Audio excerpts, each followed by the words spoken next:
Bueno, en el curso hacemos una especie de salto bastante grande en relación con lo epocal. Hacemos un salto, venimos desde el siglo primero con Séneca, ¿no? Y caemos en siglo XI. Pero no solo hacemos un salto de índole cronológica, sino también un salto de índole temática. Porque ahora, como ustedes vieron, con Anselmo eh, estamos viendo básicamente a un filósofo, pero no solo un filósofo, sino también a alguien que fue teólogo.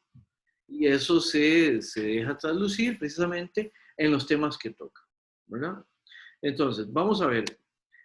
Anselmo básicamente lo que está haciendo con este texto que se llama el Prologium es, al inicio, esto que estamos leyendo, es proponiendo una manera argumentada de plantear la existencia de Dios como algo necesario. Entonces, vamos a ver qué significa eso y cómo lo presentan. Veamos un par de cosillas a propósito del contexto como para ambientarnos, ¿verdad? En la época en que Anselmo escribe, existían dos corrientes muy marcadas en el ámbito teológico y filosófico, ¿verdad? Unos eran los dialécticos y otros eran los fideístas. Los dialécticos, o la dialéctica en general, la vamos a entender de dos maneras, pero todo tiene que ver con argumento. La dialéctica, los dialécticos se entraban en estudiar las reglas de la lógica, cómo es que por medio de cierta información preliminar llegamos a cierta información final. La información preliminar la llamamos premisas y la información final la llamamos conclusión o conclusiones, ¿verdad? Eh, cuando uno hace adecuadamente ese encadenamiento, le llamamos a eso un razonamiento. Los dialécticos se encargaban de estudiar la lógica y de ver cuáles eran las mejores maneras de argumentar en general, ¿verdad? Tenía que ver también con otra parte que es la parte persuasiva del discurso. O sea, ellos también se dedicaban al arte retórica. La retórica tiene que ver no solo con cómo argumentar, sino con cómo presentar el argumento, que no es lo mismo, ¿verdad? No solo es tener la información, haber investigado el tema de manera que llego a conclusiones, sino que también lo mejor es exponerlo de manera tal que por la manera en que lo expongo, la gente también de alguna manera se enganche con aquello que estoy explicando, con el tema que estoy desarrollando, como para causar también algún nivel de persuasión en quien me escucha, ¿verdad? Los dialécticos cultivaban esas dos ramas, tanto la rama de la lógica como la rama de la retórica. Y recuerden, eran teólogos y filósofos, ¿verdad? Entonces, se dedicaban a construir argumentos, básicamente. En ese sentido, se dedicaban a construir argumentos a propósito de aquello que podía ser explicado, ¿verdad? Por otro lado, los fideístas se llaman así porque recurrían de manera más importante, le daban primacía a la fe. Fides, fidei, es la manera en que en latín se dice fe, ¿verdad? Por eso se les llama fideístas. Aquí hay una contraposición que es interesante. Yo no sé de aquí, del grupo, del auditorio que está en este momento escuchándome, yo no sé qué formación tendrán ustedes, ni si son creyentes o si no lo son. Pero el punto es, el mundo de la creencia y el análisis que uno puede hacer de la creencia religiosa, una de las aristas que puede uno tocar es, por ejemplo, esta contraposición entre razón y fe o entre argumentar y creer, por decirlo de alguna manera. Los dialécticos y los fideístas se contraponían entre ellos en relación con los temas que trataban. Los fideístas que confiaban en el poder de la fe y básicamente lo que tematizaban era la fe como tal, consideraban que tratar de reducir todo, incluso lo de la creencia, a argumentos tenía ciertas complicaciones, porque de todas maneras, para ellos de lo que se trataba era de creer. Creer tenía una importancia para ellos mayor, precisamente por lo que consideraban que se conseguía con la creencia.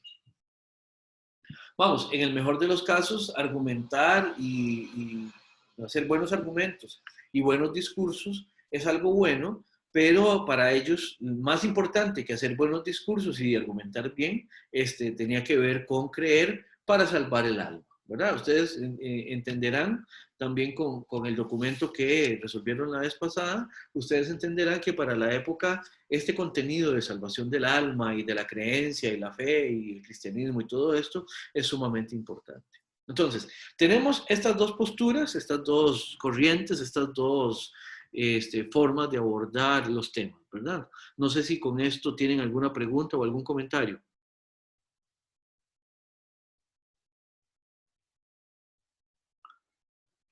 Bien, en este sentido, Anselmo va a tratar de hacer como una especie de puente entre ambas posturas.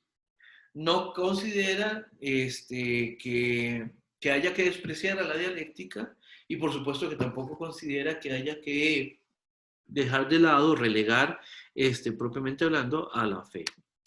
En ese sentido, aun cuando Anselmo considera que la fe es mejor que la razón, que la fe es más importante que la razón, aún así él se encargará de buscar por medio de la lógica, del razonamiento y de la exposición de tales cosas, ¿verdad? Buscará también una manera de argumentar los contenidos de la creencia.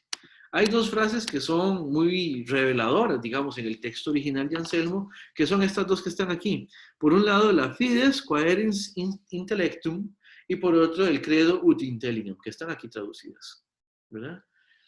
Credo ut intelligam significa creo para entender, y fides coherens intellectum dice que es la fe que busca la comprensión. En ese sentido, Anselmo está tratando de puentear, ya lo dije, ¿no? de hacer una especie de acercamiento entre las dos posturas.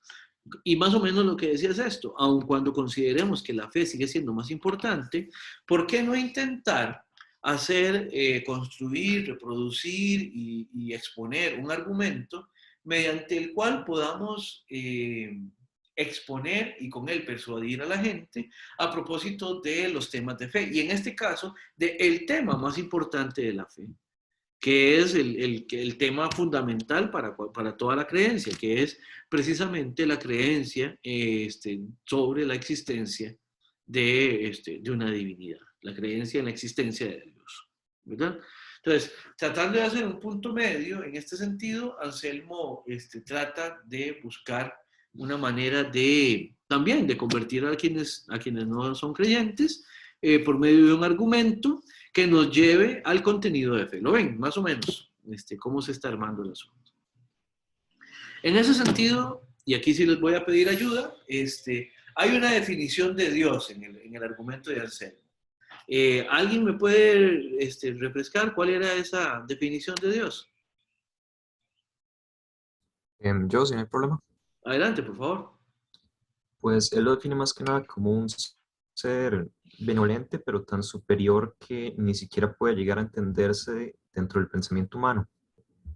Sí. O tan increíblemente por encima de todo el resto de cosas que más bien lo que busca toda la gente por medio de la fe es llegar a tratar de darse una idea,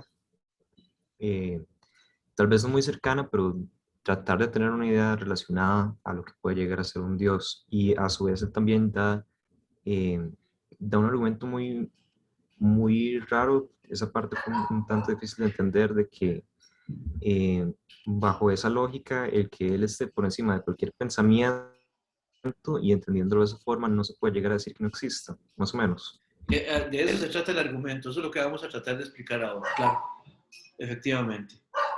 Ahora, Sergio, ¿podés puntualizar exactamente la definición propiamente hablando de Dios? O sea, Anselmo por Dios entiende esto. Porque él lo dice así, voy a decir que Dios es ¿Lo ubicas? Así como rápidamente, no. Ok, ¿alguien que ubique así, propiamente así, puntualmente? ¿Lo vieron? Profe, se Dígame. refiere a Dios es algo mayor de lo cual nada puede pensarse. Efectivamente, Luis, efectivamente. Ahí está. El argumento está basado en el concepto de Dios, en la definición de Dios. Permítanme que pase esto un poco rápido, disculpen, porque a la que iba era esta, sí. La definición de Dios es aquello mayor que lo cual nada puede pensarse, ¿verdad? Esa es la definición. Ahí está también en latín. Id quod maius cogitari non potest, ¿verdad? Ahora, yo les quería hacer una pregunta, digamos, en función de la definición o de la noción que generalmente se maneja de Dios en la cotidianidad, insisto, independientemente de si ustedes son o no creyentes, independientemente de si ustedes son o no cristianos, en nuestro contexto, digamos, cultural, costarricense, etcétera, etcétera, hay maneras de entender a Dios, aun cuando siempre se diga, ¿verdad?, que Dios está más allá de lo que uno puede entender o cosas por el estilo. Entonces, lo que les quería proponer es lo siguiente. Vamos a hacer la pausa en este momento, la pausa de 10 minutos. Pero en esos 10 minutos aprovechen y saquen un par de minutos como para pensar, digamos, qué les parece esta definición de Dios y la relación que tiene, digamos, con la manera más habitual que tenemos en nuestro contexto cultural de entender eso a lo que se refiere la gente como Dios.